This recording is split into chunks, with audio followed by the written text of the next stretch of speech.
We'll start with Srila Bhaktivinoda Thakur's famous bhajan, Jai Radha Madhava.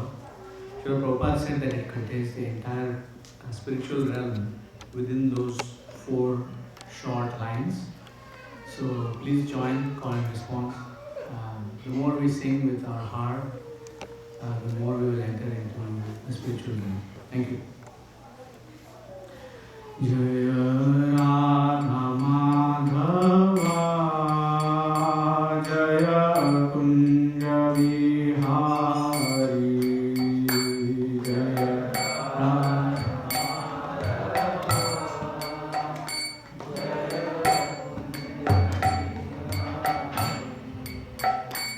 Jaya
Hare Rama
Radha Krishna Gopinath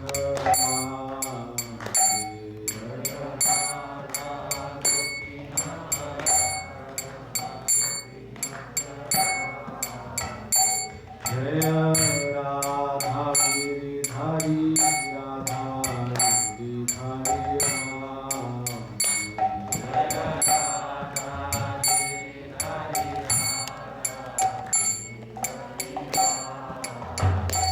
Jaya Jagannatha Jaya Jagannatha Jaya Baladeva Jaya Subhadra Jaya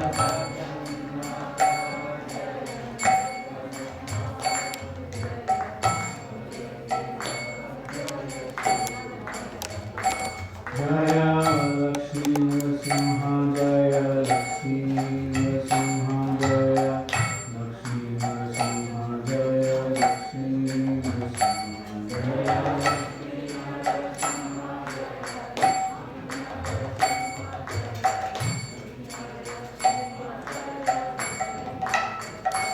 Jaya Gauranita Jaya Gauranita Jaya Gauranita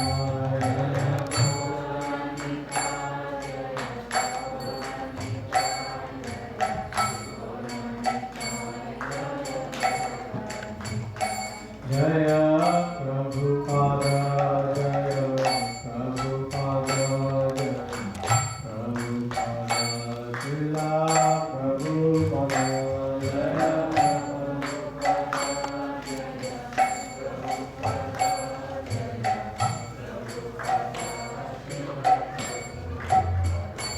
Hare Krishna Hare Krishna Krishna Krishna Hare Hare Hare Rama Hare Rama Hare Rama Hare Krishna Hare Krishna Krishna Krishna Hare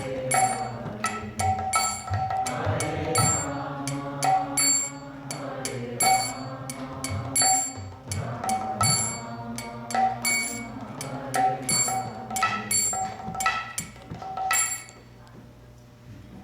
Srila Prabhupada ki, Iskcon BBD founder Acharya Srila Prabhupada ki, Anantavati Vaishnavindi ki jai, Samohita Bhaktivinoda ki jai, all those devotees, Hare Krishna.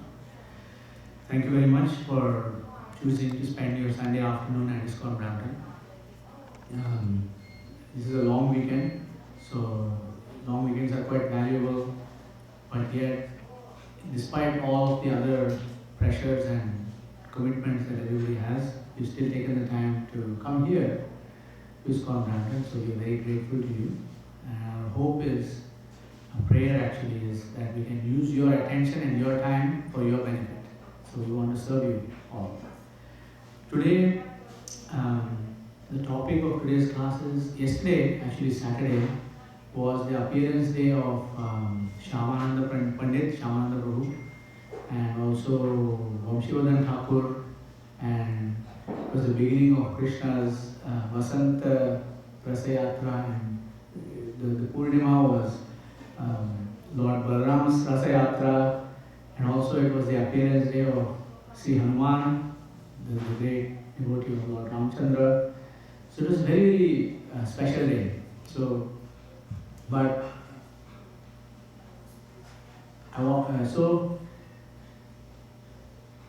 was thinking about what to speak about, and also Krishna Karuna Prabhu said, speak about Shyamananda Prabhu, Shyamananda Pandit, who is a great devotee of Sri Chaitanya Mahaprabhu. And I felt like speaking about him would encapsulate the life lessons that we can learn from all of those great personalities and all of those great events.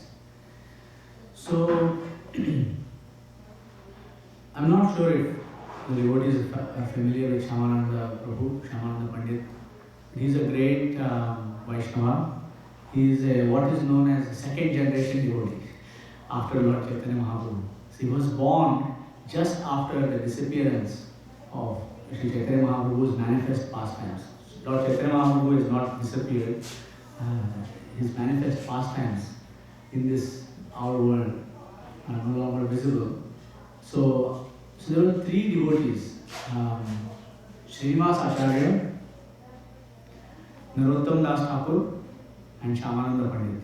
So these three devotees are like the three musketeers. They were like brothers practically. Srinivas Acharya was born before, just after Chaitanya Mahaprabhu entered sannyas.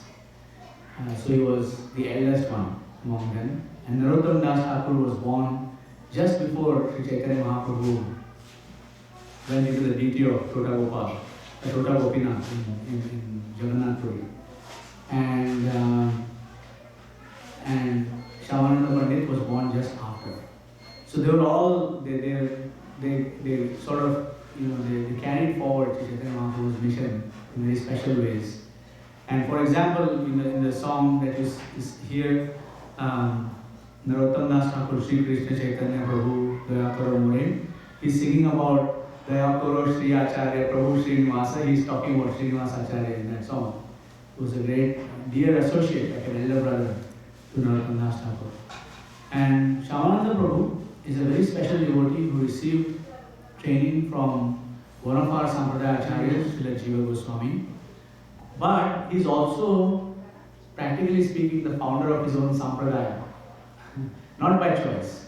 He did not choose or he did not want to do this by himself, but he was chosen by Sri Krishna to render that particular service.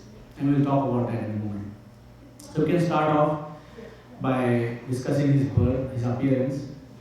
He was born in Midnapur district of Bengal and Orissa. It's a district that spans both Bengal and Orissa. And he was actually born to a devotee named Krishna Mandal. And his mother was, I forget his mother's name at this present moment. And he was born in a place called Darendra Mahagurpur. And it's important to note that the caste in which he was born was a Sadgopa caste, or they're basically milk delivery men. Milk delivery is their business. And they are sort of, according to the Varnashram, they are in a Shudra order. It's very important to note that even though he was born in that kind of family, the Krishna consciousness was inherent in his family, and they were all actually devotees, they were all Vaishnavas. And actually this is true, regardless of where or what somebody is born. The great Bhagavatam shloka is Adam Umbir Vijeshveshta Varnashrama Vibhagasha, and it ends with Samsiddhir Haritoshanam, Swanushthitasya Dharmasya Samsiddhir Haritoshanam, which means that regardless of whatever our occupational or our particular order in life might be, our goal should be to satisfy Shri Krishna, no matter what you do. Srila Prabhupada says that this is how the four varnas are divided. They have said that the Brahmanas are like the head, the Kshatriyas are like the strong arms, the Vaishyas are like the stomach of the universal body of Sri Krishna, and the Shudras are like the legs. And then he says, when you are offering arati, you saw the pujari offering arati to Radha Giridhari here, it's not that the flower is offered to the face of Krishna, the flower is offered to the lotus feet of Sri Krishna. Right? So anybody what's the point of having a body with a very fabulous head that thinks very well, but there are no legs or hands or stomach, right? It's not going to survive. Same way, what's the use of having a body with only the stomach, or a body in which the stomach does not work? It's useless. You can't. So all the parts of the body have to work together for the pleasure of Sri Krishna. Similarly, all the aspects of society should work together. So the goal that I was trying to accomplish from speaking about Shyamananda Pandit, Shyamananda Prabhu today, was to learn a few lessons from his life. And this is one of the first lessons, But again, going back to the topic of birth, actually the fact of the matter is that everybody is born a Shudra, right? Janmani Jayate Shudra. Everybody is born. Because what does Shudra mean? Shudra means one who is untrained. That means that's the Shudra. So a baby doesn't know anything. Like when the baby is born, the baby cannot even stay alive without the help of the parents, right? They will eat anything. They will do whatever. Like they have absolutely no training. It's because of the training of the parents. And then the Shastra says, Samskara Bhavet Bija, which means that by proper reformatory ceremonies, a person can become a Vijay. So, it's a fact. So, even though Shyamananda Prabhu was born when he was born, and this often happens, is that a lot of his elder siblings had died just after birth, or maybe the mother had miscarriages and the child was born and then died. And so many things happened. And when this child was born, the parents, and this is very cute, and this is how parents think also. It's like, let this child survive. So they named the child Dukhi. Dukhi means sad. They named the child Dukhi. And they named the child Dukhi because their hope was when Yamraj asked Chitragupta, Yamraj is the god of death, Chitragupta is his secretary. When Yamraj asked Chitragupta, what is this child's name? In case Yamraj was thinking of taking the child. Oh, the child's name is Dukhi. Oh, Dukhi? Why did they name the child Dukhi? Oh, because you have taken the previous siblings. Okay, let's leave this one. Let's not take this one. So that was the logic behind why he was named Dukhi. So Dukhi was very, very spiritually inclined right from the beginning. He was not interested in playing. Children, you will see children running around, chasing each other, getting distracted by something. And you will see that. Ordinary children are like that, right? But Dukhi was not interested. He was only interested in philosophy and Krishna Katha and Kirtan and so on. He was interested in the mission of Chaitanya Mahaprabhu. Chaitanya Mahaprabhu had already disappeared, like we said, from our vision at that point when he was born, but he was intensely attached from his very childhood. So as a child grew up, now this child is grown up, and so is the other one. There is also grown up. The parents asked the child, how is it, what would you like to do, right? What would you like to do, my son? What would you like to do? So the parents do need to allow the child to do whatever the child needs to do, right? Like they cannot force. This is another one that's grown up. So the parents need to give that freedom to the child, but the parents need to caution the child not to be impetuous or to do something that is rash, in the youthful exuberance of teenage life. Don't do something that you will regret. So the parent did not ask what do you want to do. The parent asked, Krishna Mandal asked his son, so who's your guru? That's what he asked. That was the question that he asked. He did not say, do you want to become a lawyer? Do you want to become a doctor? He did not do all of that stuff. He said, who's your guru? And he says, this boy Dukhi said, Hridaya Chaitanya will be my guru. He says, are you sure? Don't take this in haste. Once you accept a guru, you cannot change your guru afterwards. Are you sure? This is your guru? Oh yes, this is my guru. But he lives so far away in Ambika Kalna. They were closer to Orissa and his guru was in Ambika. How will you go there? And it was not like you just get on a bus and buy a ticket and you reach there in a couple of hours, right? It was you had to cross through forests and rivers, and it was quite a difficult journey. So he convinced his father that don't worry, there are a lot of people from our place who go on pilgrimage. I will go with them and they will take care of me.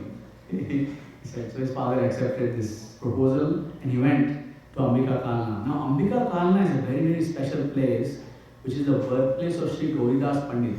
We should talk about Gauridas Pandit very briefly because we can understand what Gauridas Pandit was a great personal associate with Gauridas, like personal associate, So he had many pastimes with Gauridas. One of the famous pastimes is once Gauridas came to him and he was worshipping Gauridas on the altar. And those Gaurita deities are still there in Ambika Kalna, not very far from Mayapur. So if you go there, you should go there, and you will see the ore that was used by Sri Chaitanya Mahaprabhu. You will see Chaitanya Mahaprabhu's handwriting. You will see so many personal things about Sri Chaitanya Mahaprabhu there in Ambika Kalna.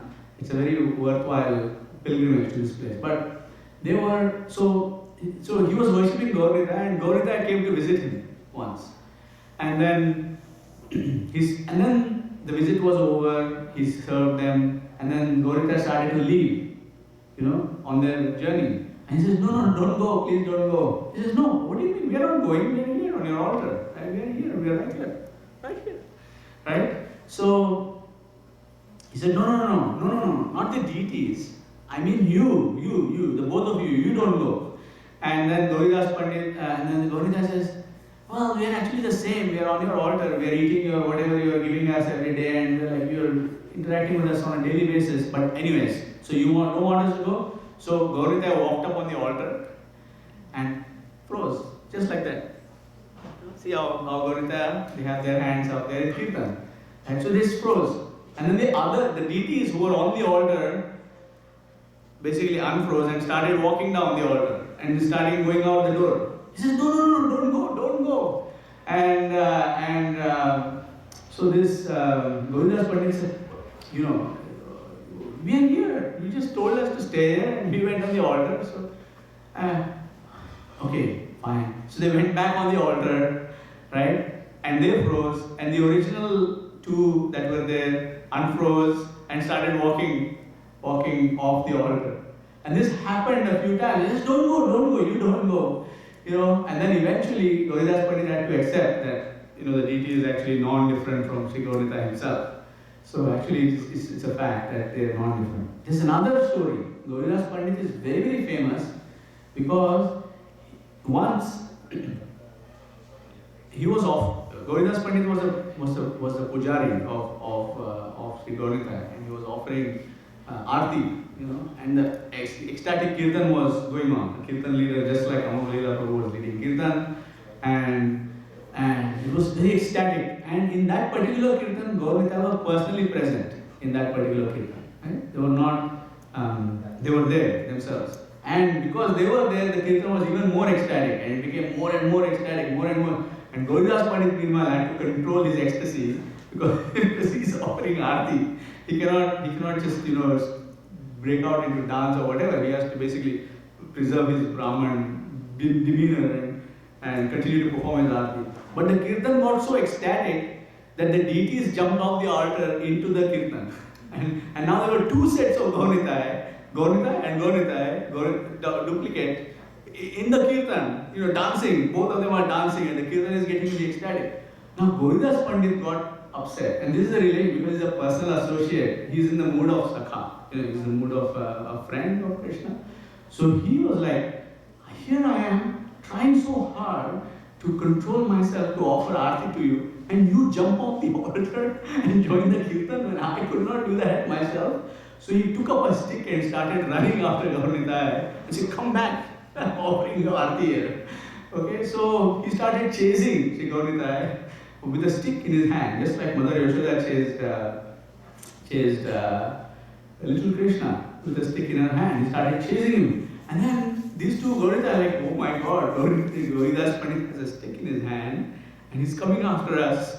So some say that both Gaura and Nitai jumped into Gauridas Pandit's heart, to avoid, any consequences of jumping off the altar. Some say that only Gaura jumped into his heart. But regardless, the fact that the deity jumped into his heart to seek shelter in his heart, in Gauridas Pandit's heart.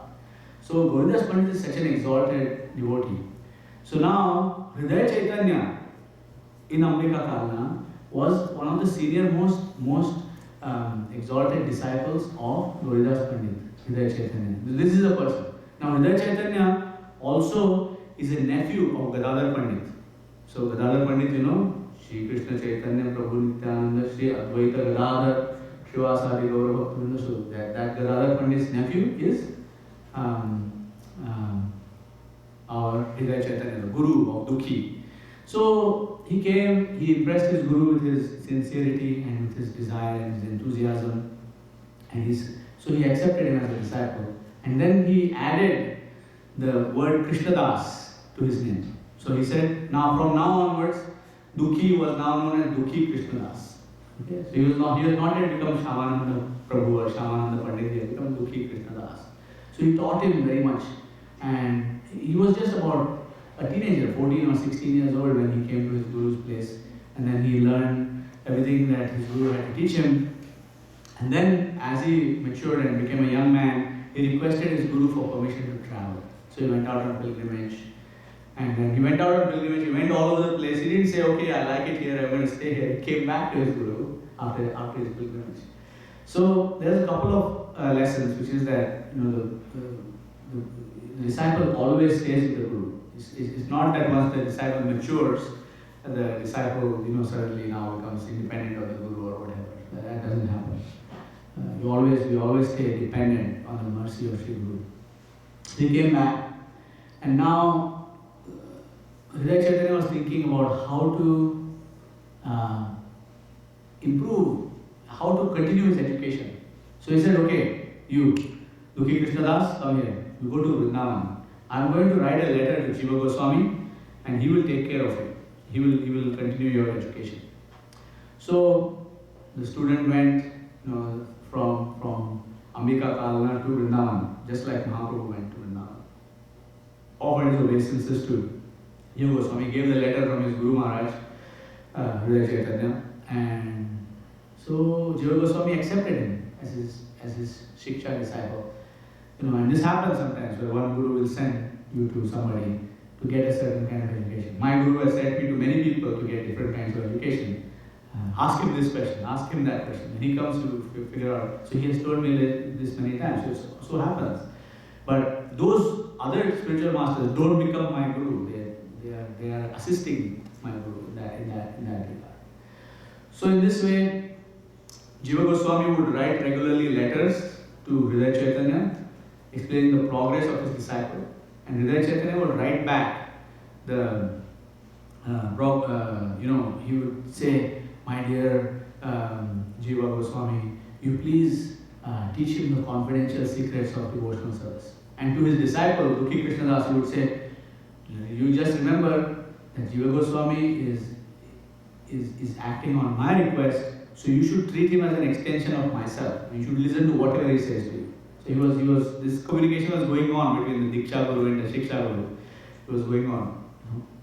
And then Jiva Goswami had given him the service of sweeping a particular kunj in Vrindavan. And during this, I'm not going to go into the details of this pastime because that alone can take days. It's a very ecstatic pastime, and that's one of the reasons why I actually made notes to avoid getting carried away by all the wonderful details of Shyamananda Pandit's life. So just to keep it very brief, he was sweeping the kunj, and that kunj, even today, Radha Krishna and the gopis enjoy Ras Leela on a nightly basis. And on that particular one night, Srimati Radharani wanted to give her mercy to Dukhi Krishna Das. So the dancing got extremely ecstatic, and in the dancing, it was so exuberant that Radharani lost an anklet. She did not lose the anklet. She deliberately dropped the anklet. Figured out how she could do that, and without anybody else noticing too. Can you imagine like billions of gopis and she managed to lose an anklet? Only Radharani can do that, I think. So she dropped this anklet, and they all went away to their homes after the Ras Leela was done. In the morning, Dukhi Krishnadas was sweeping the kunj, cleaning everything, and he found the anklet. He actually found this anklet. Normally speaking, Chintamani Prakarasad Masu. So, Kalpa Vriksha, Lakshavrateshu. So, the spiritual world is completely transcendental. And it's normally not visible with our Charma Chakshu. Like, it's not visible with our eyes that are made of skin and blood and bones and all this kind of body. Even in the Bhagavad Gita, Krishna says that you cannot see my form like this, the Dadamite Chakshu. Like he says, I will give you the eyes by which you can see me. So, but in this particular case, he saw the anklet and he picked up the anklet and then he first put the anklet to his head and then tied it around his neck while he continued his service. And he said, wait a minute, I'm just a little renunciant. Somebody is going to take this from me. This is so precious and so amazing that somebody is going to take this from me. So he used a shovel, he dug up a little hole and he put the anklet inside and covered up that anklet. And then it's a long story and an amazing interaction, but then Radharani noticed that her anklet was missing, noticed in quotes because it was her plan all along, and she said, hey, oh, Lalita, you have to go and get this anklet that I have lost because I'll be in trouble if I lose my anklet like this. So Lalita went, she disguised herself as an old woman, and there was a beautiful interaction between him and Dukhi Krishna, between her and Dukhi Krishna Das, and there was a very witty exchange, which I'm not going into the details of, because it's a very special thing and we don't have that much time here. So the fundamental thing that I want us to take away from this is that whenever a guru assigns us a particular service, whether externally it might be very small, it might be sitting there and collecting donations, right? It might be offering deity worship, it might be stacking up those books, it might be running the book table, it might be calling somebody and speaking to them about coming to the temple more often, whatever it might be. Guru might assign a particular service. Those services that are assigned by the Guru are not ordinary. And a disciple should take that service that has been assigned by the Guru as their very life and soul. Because there is something very mystical about a particular service that is being assigned by the spiritual master. And while performing that particular service, the disciple is actually developing their eternal identity and their eternal service to Sri Krishna. While doing that service, your Guru might have told you, lead Kirtan, your Guru might have told you, take care of that child. Your Guru might have told you any instruction that your Guru has given you. Even if externally the Guru does not know or is unable to tell you specifically what the significance of that particular thing is, the bottom line is that when a Guru is connected to the disciplic succession, then that means that the instruction is actually coming directly from Krishna. You can see that Srila Bhaktisiddhanta Saraswati Thakur did not tell Srila Prabhupada, you know what, set up the International Society for Krishna Consciousness, okay? Set up a GBC council, okay? Set up 108 temples, initiate at least 5,000 disciples, make sure that everybody is attending morning program. He did not give any detailed instructions like that to Srila Prabhupada, right? Srila Prabhupada got this one instruction, that was, if you ever get money, print books, right? That was the one instruction. From that one instruction, you can see how that one instruction blossomed into the International Society of Krishna Consciousness, where Iskcon Brampton is running out of space to host their weekly Sunday feast programs, right? Bhaktisiddhanta Saraswati did not even know that there is a place called Brampton on this planet, right? Externally, right? But you can see that when a Guru gives an instruction to somebody, especially to their disciple, then that instruction is coming directly with the full force and purity of the disciplic succession. So if the disciple continuously performs that instruction without deviation, that instruction will blossom into something that you cannot imagine. And this has definitely happened in my case, even though I'm nowhere near to any kind of maturity or any kind of perfection, still just simply striving to follow a couple of my spiritual master's instructions has actually changed my life completely. Right? I can see that. Okay, it's not like I'm meeting Radharani and getting her anklet and these kinds of things, but it has significantly altered the course and trajectory of my life just by trying to follow the instruction of Sri Guru. Okay, so this is very important. This is an important lesson that we need to learn. Is he was just sweeping the kund, right?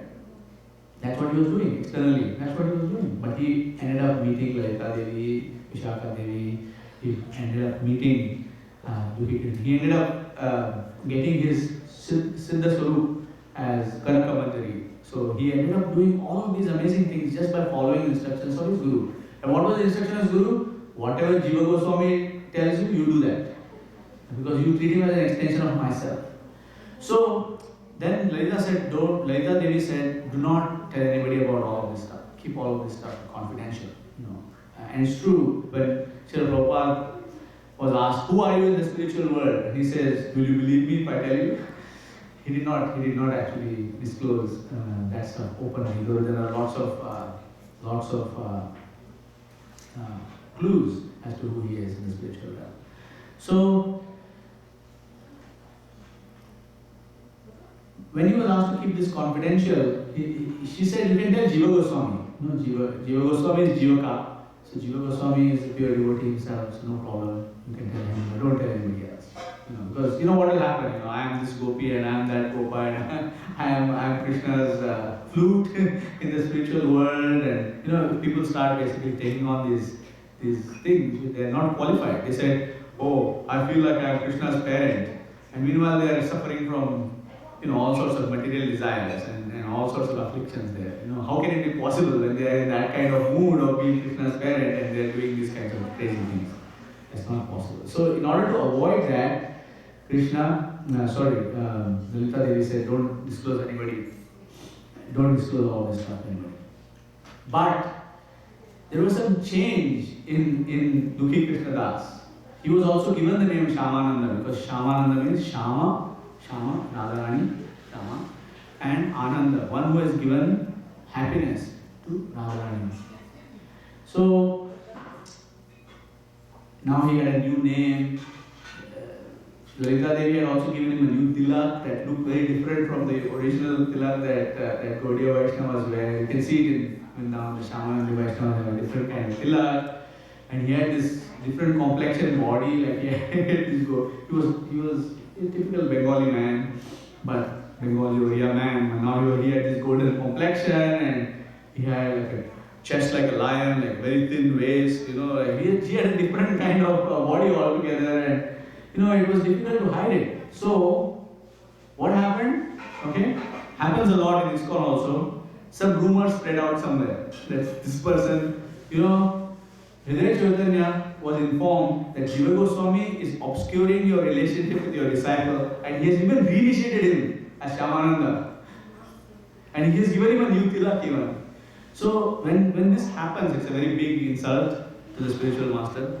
So the spiritual master externally did not take it kindly. So Hridaya Chaitanya said, oh, we'll ask you if he has reinitiated my disciple, and if yes, you should reinitiate all of us also. That's the Vaishnava thing, If he thinks that I am not fit to be a spiritual master, then he should initiate me and teach me how to be a spiritual master. And so anyway, there was a big controversy. It was very amazing interaction, and different books had different versions of this interaction.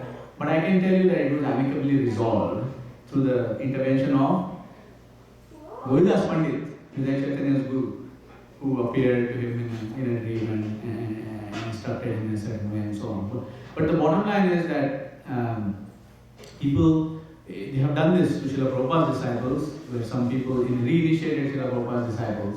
It's an insult to Srila Prabhupada. And there are some people who have voluntarily left the shelter of their guru and adopted some other sampradaya. That is also nonsense. Right? So anybody who abandons their guru actually cannot get anywhere. So you cannot. It doesn't matter who your guru is and what they are, and whether you think that they are powerful or not or whatever. The bottom line is that they are connected to the disciplic succession, and therefore they are very highly powerful. So Shyamananda Prabhu, after all this controversy was resolved, was instructed by Srimati Radharani to preach. And that's another important thing. People think that, spreading this Krishna consciousness movement, like doing the work of setting up temples and encouraging people, like getting them to read the Bhagavad Gita, getting them to chant the Hare Krishna Mahamantra, and sweeping this temple carpet, like vacuuming this place, cooking, feeding, all of these things are somewhat minor. They want to get involved in Radha Krishna's pastimes, right? They want to go into Vrindavan and they want to get involved in Radha Krishna's pastimes, all this stuff. But it's to be known that despite the fact that Shyamananda Pandit, who was now called Pandit by the way, even though he was born in a Shudra family, right? Because he knew the Jai Krishna Tattva Veda, say Guru Hai. So So he was ordered by Srimati Radharani herself to preach in Bengal and Odisha. So this is an important thing. This is extremely important to Srimati Radharani. Right? Like Srila Prabhupada says, closeness does not mean you're sitting next to somebody. Closeness means you are one in consciousness with them. Like Srila Prabhupada gives the example, I'm sitting here and a bug is sitting here, right? Maybe a bed bug or whatever. And the bed bug might be on me and biting me, but it doesn't mean that the bed bug is closely associating with me. It's just a parasite. Right? So what is important is to be one in consciousness. Right? Like Lord Shiva is one in consciousness with Shri Krishna. Right? So he's not necessarily appearing in his Vrindavan pastime, though he does appear in various ways. He's not doing those things. But similarly, it's very important for us to follow what Srimati Radharani has instructed us. Golokera Premadhan, Harinam Sankirtan. To spread the Harinam Sankirtan movement is her primary desire, is her biggest benediction. So when we invest ourselves in actually spreading the Harinam Sankirtan movement, we are actually one in consciousness with Srimati Radharani. Right? We are not, don't get carried away by these people who speak flowery words and say, oh, I will tell you about how Krishna and Radha are having their pastime. You nonsense, you don't know anything about Radha and Krishna's pastimes. Because if you don't understand that Harinam Sankirtan is the highest thing that Srimati Radharani wants, what do you know about Radha Krishna? Nothing. You know nothing. Just get away from such kind of people. Okay? Unfortunately, many people have been misled. Even recently this has happened. Okay? So don't get misled by people who claim to tell you more, give you some secret special thing or whatever. And just follow the regulated principles. Chant Hare Krishna minimum 16 rounds. Right? Spread the Harinam Sankirtan movement, and you will see what will happen in your life by yourself. You don't have to worry. So anyway, Shyamananda came and he started spreading the Sankirtan movement everywhere. People, from other religious traditions like Islam, etc., started becoming his disciples. This happens. And one of his disciples, which I'm going to talk about, was a Pathan commander, an army commander known as Sher Khan. Okay, he was. So what had happened was that around that time, Jagannath Puri was actually the local Gajapati rulers had been defeated by the Pathans. So Jagannath Puri was under control of the Muslim kings, who were extremely inimical towards the worship of Lord Jagannath, and a lot of dirty, horrible things had happened in Jagannath Puri at that time. And that's one of the reasons why foreigners are not allowed in Jagannath Puri, because they were worried about something like that happening again. So, anyways, it had become very down. It was very down at that point in time. And Raja Mansingh, one of the chief ministers of Akbar, emperor, had actually defeated the Pathans and thrown them out of the borders of Bengal and Odisha at that point in time. But there were still some pockets of influence where these people were powerful. You know how it is, like military power is like that. Like you see any war story, you control one particular area of the country, they control another part of the country, and constantly the fighting is going on, etc. So Sher Khan was there. So Shyamananda Pandit was leading Kirtan, just like Mahaprabhu was at the time of Chankazi. He was leading the Kirtan everywhere. Really ecstatic Kirtan going everywhere. And then Sher Khan came and stopped the devotees and said, hey, next time, this is your last warning. Okay, next time I'm going to take action. So Shyamananda Pandit did not stop. He went out and Kirtan again. This time Sher Khan and his soldiers came and broke all the instruments and said, next time we're going to kill you people, right, if you do this. Right? So he broke the instruments. The third time, Shyamananda Pandit gathered a large group of people and again went out on Sankirtan. This time, Sher Khan came and suddenly fell at the feet of Shyamananda Pandit and said, this is very instructive, this is very important because it's coming from the scripture. Okay? We know, who sang Namaste Narasimhaya today? Arab? Yes. So, did you sing Pralada Lada Daine? Okay, so remember this word, okay? Lada. Just remember the word Lada. H-L-A-D-E-D-A. Okay? Remember that word for now. So, what do the Muslims call their God? Allah. Okay? So, this Sher Khan said that yesterday, the Supreme God, Allah, appeared to me slap me left, right, and center and saying, I, Allah, am the same as the Hlada of the Vaishnavas. Hlada means Hladini. What is Hladini? Pleasure potency. Hlada means one who gives pleasure. So, Radha Giridhari, who are sitting here, give pleasure to the devotees. That's why we are serving them, isn't it? If there was no pleasure involved, would anybody serve the Lord? No. So Radha means one who gives pleasure. So actually Allah from the Quran is the person who gives pleasure to his devotees. So therefore, Sher Khan received a personal instruction from Allah that I am Allah, I am the same person as the Hlada of the Vaishnavas. So you take initiation from that Shyamananda Pandit. You become his servant. So Sher Khan, the great Pathan commander, became a disciple of Shyamananda Pandit. And he was given the name Chaitanya Das. Why Chaitanya Das? Same, because of the same pastime that had happened, where Chand Kazi had the same dream. How dare you stop the Sankirtan of my devotees? And this happened couple of times, but Chaitanya Mahaprabhu, we don't have the time to get into the details of the other pastimes, but Chaitanya Mahaprabhu personally appeared in the pastimes, personally enacted pastimes in the life of Shyamananda Pandit. Okay? So what I want to let you know is that there is not multiple religions. No, there is not such a thing. There is no, it's just a question of someone's depth of understanding of their own scripture. I can tell you that I have read the Quran.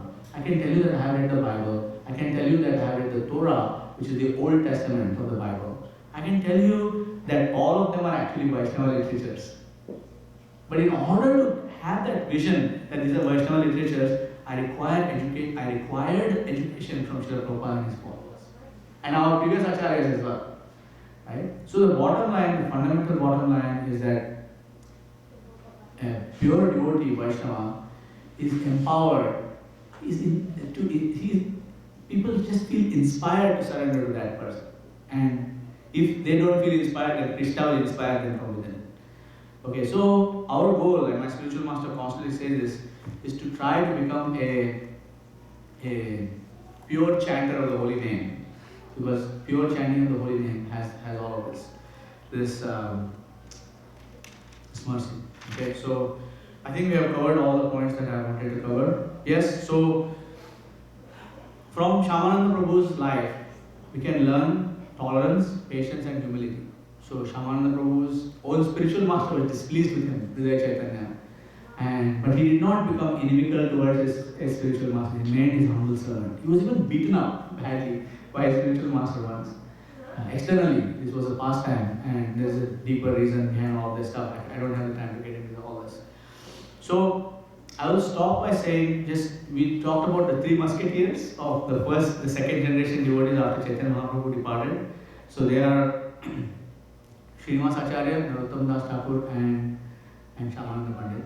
So Srinivas Acharya is considered as the embodiment of Sri Chaitanya Mahaprabhu's ecstasy. So you can just imagine what that is right now, because I don't have the time to get into it. Narottam Das Thakur is the embodiment of Sri Nityananda Prabhu's ecstasy, and Shyamananda Prabhu is the embodiment of Advaita Acharya's ecstasy. Okay? Sri Krishna Chaitanya Prabhu Nityananda Sri Advaita Gadadhar Srivasadi. So today is not his appearance day. Yesterday was his appearance day, and we officially don't fast on that day. But if you get a chance, beg for his mercy, because that's what our spiritual masters say. Whenever you meet a pure devotee, that's what my spiritual master tells me. If you meet a pure devotee, this is what you should do: fall at their lotus feet and beg them for pure devotional service. It doesn't matter. Just if you see that they are a pure devotee and they have no other consideration in life other than Sri Krishna, then fall at their lotus feet and beg for their mercy. This is what we should be doing. Okay, so I'm going to conclude here. I don't think we have time for questions at this point in time. Do we? We have one or two questions. That's what Andrew was saying. So when anybody has questions, please do. I'll tell you why questions are important. Okay? Questions are important because they make it real. When something that matters to you, you ask. at a particular point in the presence of Sri Krishna, and then a person who is connected to the disciplic succession, they might be useless, just like me, I am completely useless, but they are connected to the disciplic succession. I know that my spiritual master has accepted me, and I know that Srila Prabhupada has accepted my spiritual master, and therefore, even though I might not be anything, it actually helps us to connect deeper to the mercy of Sri Krishna. That's why questions are important, that's why questions are encouraged. But we have a limited amount of time, so anybody who has it, please go.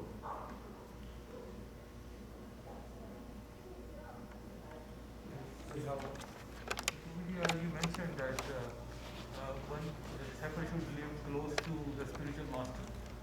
So, is it, mentally, of course, but physically also. I did not get your question. Prabhuji, as you mentioned, one the disciple should live close to the spiritual master. So mentally, of course, undoubtedly, but physically also is. Physically, it may be possible and may not be possible. First of all, the spiritual master is always on the move. It's hard to get a hold of the spiritual master. Secondly, the Bahu is temporary. So you can only serve the spiritual master for a certain amount of time. The spiritual master is on the move. Right? Srila Prabhupada said he was going to the lower planets afterwards. Right? So he's on the move. And all his disciples are going to follow him wherever his spiritual master has gone. Right? And then they will continue that journey. So even though the Bahu is temporary, whenever we have an opportunity to serve the Bahu, we should take that opportunity to serve. And if we don't, then it's our loss. But one thing I want to tell you is that despite all of the external, like you will see that it's something that appears like politics, that happens between devotees, right? But actually, it is not.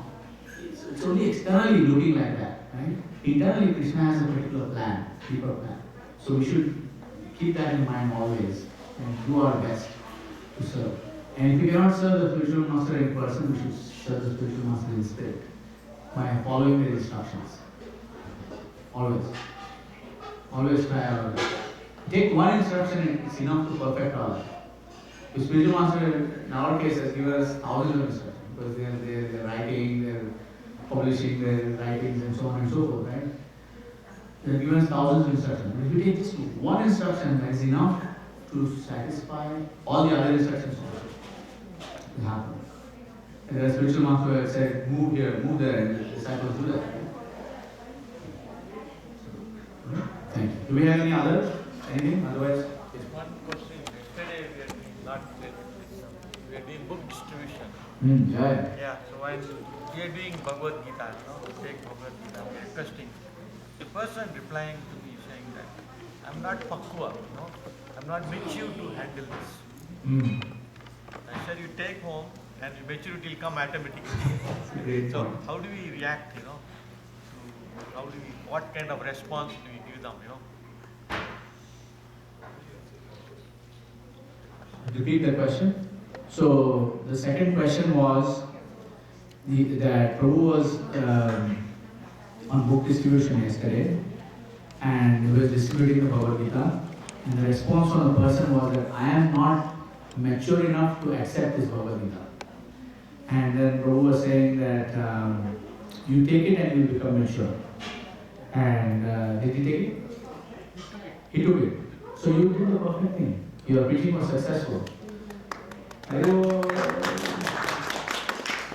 asking is, how do you make them convince some people may not take? Your conviction will convince others. So, Srila Prabhupada came, these boys and girls who were hippies had never ever heard of the name Krishna before. Leave alone, rise up early in the morning at 3 o'clock, do Mangalarati, follow the 4 regulatory principles, chant 2 hours a day, give up give everything else and surrender to Sri Krishna. So, if somebody is sitting in India and thinking, I will go to America and I will convince these people to become Vaishnavas, I think people will say you are dreaming. What is this? You cannot do this. This is not possible, right? But the strength of his own conviction convinced everybody else. So, like Krishna is the supreme personality of Godhead. Okay? Srila Prabhupada says, we think, you think, maybe. Krishna lifted Govardhan hill on his left little finger for 7 days and 7 nights, just like a child lifts a mushroom. And Srila Prabhupada says, you think, maybe. So, the strength of our conviction convinces others. And the more convinced we are, the more we can convince others. So, everything, like all the statements in the scriptures, the strength of our conviction. And we cannot fake it, we cannot fake it. So, to the extent of we are convinced, we will be able to convince others. But you did an amazing job yesterday, because that's what my spiritual master tells me. No matter what your conversation was, somehow or the other get a book in that person's hand. Or prasad, or something. That's the Krishna. With Indians, we don't even try to distribute a book. H.G. Prabhu tells, who my spiritual master calls him, Sankirtan Acharya, he says, don't give an Indian the Bhagavad Gita, because he will feel insulted. He will say, oh, my father knew it, my grandfather knew it, my grandmother used to recite the whole Bhagavad Gita before going to bed every night. What are you telling me about Bhagavad Gita? Right? You think I don't know? Huh? Like they will get very upset. So whenever I meet Indian people, I would say to them, I am from Iskcon, Brampton, sir.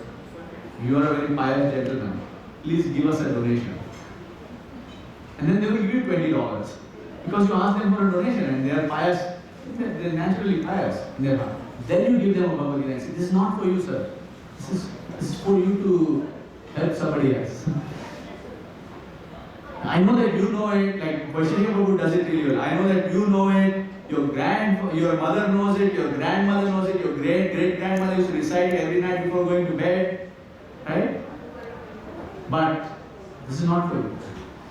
Like that. So you ask for a donation because they are naturally inclined to give a donation to a holy cause. Right? So you get a donation, so now they have given their service, now their heart is open. And their service is already given, right? So now Krishna has opened their heart by receiving that service. You take the $20, no, you don't need the $20. Right? Look at this building. Like, you don't need the $20. Like, look at the Toronto, like the Iskcon Toronto. Like, that building is worth multi-million dollars. You don't need $20 from somebody in the street. Right? You can give them the book for free of charge if you wanted to. But we take the money to open their heart. We open their heart, the moment we open their heart, now Krishna can enter. So that's what. Somehow or the other get them, especially Indians, don't give them a book. Give them, ask them for a donation right away. Sir, my name is, Dharma Das. I am from Iskcon Toronto and, Iskcon Brampton. And I am here because you are such a pious gentleman and please give me a donation for the temple. Now, you don't even have to go to the temple has come to you. Please give us a donation. Thank you very much. And then they will give a donation. The moment they give a donation, give them a book. And say, this is not for you, by the way. Yeah? Makes sense? Thank you very much. Srila Prabhupada ki, Ananta Koti Vaishnavinda ki, Sri Shamananda Pandit ki, Hare Krishna, Krishna Krishna, Hare Hare, Hare Ram, Ram Ram, Hare Hare. Sri Hari Ram Mahamantra ki. Vansha Kalpaduruvasya, Kripa Samudhyosya, Paritanam Bhavanebhyo Vaishnavebhyo Namo Namo. Ananta Koti Vaishnavinda ki. Thank you very much.